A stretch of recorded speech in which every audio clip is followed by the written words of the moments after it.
কামারজুরি স্কুলে পুষ্টির টিফিনে বাড়ছে শিক্ষার আলো। সরকারি স্কুল ফিডিং কর্মসূচি বাস্তবায়ন হচ্ছে সফলভাবে। গাজীপুরে কামারজুরি সরকারি প্রাথমিক বিদ্যালয় তারই একটি উজ্জ্বল উদাহরণ। বিদ্যালয়ের প্রধান শিক্ষক জীবননেসা নাসরিন ম্যাডামের আন্তরিক তত্ত্বাবধানে এখানে প্রতিদিন সুশৃঙ্খলভাবে টিফিন বিতরণ করা হচ্ছে। বিস্তারিত হারিসুর রহমান শিপুল, মুক্তি চেতনায় বাংলাদেশ। আমি জীবননেসা নাসরিন, প্রধান শিক্ষক, কামারজুরি সরকারি প্রাথমিক বিদ্যালয়, গাজীপুর সদর। আমাদেরকে জানাবেন যে বর্তমান সরকার যে টিফিনের ব্যবস্থা করেছে স্কুলে, এই টিফিনের ফলে আসলে বাচ্চাদের কি লেখাপড়ার আগ্রহ বেড়েছে কিনা, আর অভিভাবকদেরও তার সন্তানকে প্রাইমারি স্কুলে পড়ানোর আগ্রহটা বেড়েছে। ধন্যবাদ। বর্তমান সরকারের একটি অতি উত্তম বা অনবদ্য একটা উদ্যোগ, যা প্রাথমিক শিক্ষার মান উন্নয়নে এবং বাচ্চাদের নিয়মিত বিদ্যালয়গামী করার জন্য মহৎ উদ্যোগ। প্রতিদিন এতে করে আমাদের নিয়মিত অনুপস্থিত বা ইরেগুলার বাচ্চাদের উপস্থিতি বেড়েছে। গার্ডিয়ানরাও অনেক সচেতন হয়েছে যে বাচ্চাটা 6 মাসও স্কুলে আসেনি, এখন এই মিড ডে মিলের সুবাদে তারা ভর্তির জন্য প্রতিদিনে আমাদের স্কুলে আসছে। আর অনেক বাচ্চা, আমরা যেহেতু রুট লেভেলে কাজ করি, সকালবেলা নাস্তা না খেয়েই চলে আসে। এখন আমি নিশ্চিত যে আমার বাচ্চাগুলা কেউ অভুক্ত নেই।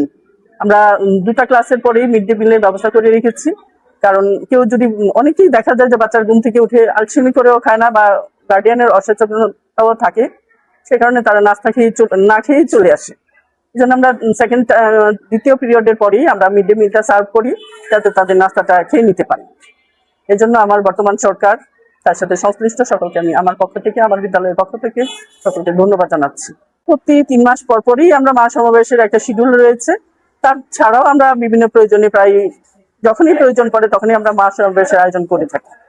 এতে করে আমরা মায়েদের কাছে সরাসরি যাওয়ার একটা সুযোগ হয়ে ওঠে। যেমন ধরেন মিড ডে মিলের সুফল সম্পর্কে আমরা বলতে পারছি, বা কোনো বাচ্চা আসছে না, বা কোনো বাচ্চা, অনেক সময় দেখা যায় একটা বাচ্চা অসুস্থ, আমি ওর মাকে ডেকে এনে ওই মিড ডে মিলটা তাকে পৌঁছে দিই। কারণ একটা মেয়ে আমার গত মাসে মানে আমার স্কুলে পড়ে গিয়ে পা কেটে গেছে, তার 7টা সেলাই লেগেছে। তখন ওই বাচ্চারা প্রায় 1 মাস যাবৎ আসে না স্কুলে। তখন আমার মানে ওই বাচ্চাগুলোর জন্য তো আমাদের বরাদ্দ আছে। তখন আমি চিন্তা করলাম যে এই মেয়েটা তো এমনিতেই অভাবী, তারপরে পুষ্টিরও সমস্যা হচ্ছে, তাহলে এই মিড ডে মিলটা যদি আমি ওই মাকে দিয়ে দিই, তাহলে তার বাসায় বসে বাচ্চাটা দ্রুত আরোগ্য লাভ করতে পারে। আমি মাঝে মাঝে ওরকম কোনো সমস্যা যদি আমার চোখে পড়ে, বাচ্চাটা মানে অনুপস্থিতির কারণ, তখন এটা তার মায়ের কাছে ডেকে এনে আমরা পৌঁছে দিতে চেষ্টা করি। আমার ছাত্রছাত্রী 2026 সালে 625, আর টিচার সংখ্যা হচ্ছে 15। আমার একটাই মেয়ে, একটাই ক্লাস 1-এ পড়ে। আচ্ছা, আমাদের জানাবেন বর্তমান সরকার যে টিফিনের ব্যবস্থা করেছে, এর ফলে কি কোনো সুবিধা হয়েছে? আপনার এই বিগত 1-1.5 বছর আগেও এই স্কুলের ছাত্রছাত্রী অর্ধেক আসছিল না। তো এই টিফিন হওয়ার পরে ভরপুর ছাত্রছাত্রী দেখতেছেন, স্কুল ভরা ছাত্রছাত্রী। গত 2 বছর আগেও কোনো ছাত্রছাত্রী ছিল না আমাদের এই স্কুলে।